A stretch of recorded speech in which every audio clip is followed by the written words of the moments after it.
For example, we say, given that sciences are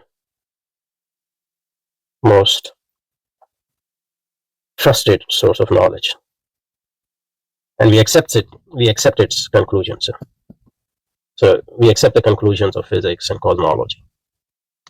So given these conclusions, and these conclusions become our evidence, basically, we say, what type of universe makes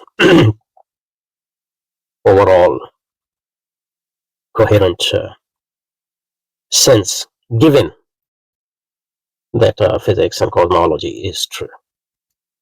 So you basically say you try to develop overall picture. For example, this sort of reasoning is abductive. So we don't know the nature of universe, whether there's a God, whether it's a creation, whether it's existed from hell. Because physics can't.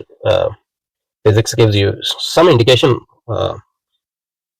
through which you can answer these questions, but it doesn't answer these questions because it doesn't deal with the totality of reality. It just deals with the reality in its partial way. And so what is not accessible to us, at least now, it can't really give us direct answers to that. So if we want to develop a metaphysics, for example, using abductive reason, what we do is we accept our physics and cosmology and science as its conclusions as true, and we treat it as evidence. And from that evidence, we argue, given our science is true, what type of universe we live in, what metaphysics sort of gels with, what type of metaphysics or what types of metaphysical conclusions or assumptions are most compatible with this sort of evidence. So then we argue for the truth of that metaphysics, not based on any direct evidence, but we say because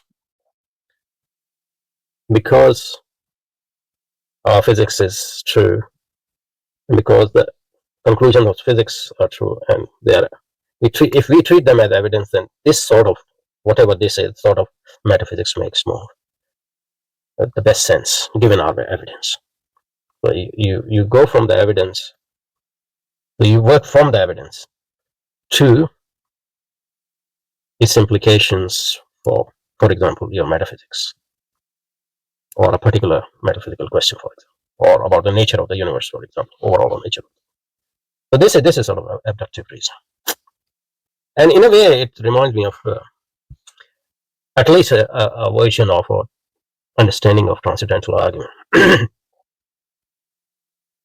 Abductive reasoning accepts a conclusion on the ground that it explains the available evidence, that it explains the available evidence. The term was introduced by Charles Peirce to describe an inference pattern, sometimes called hypothesis or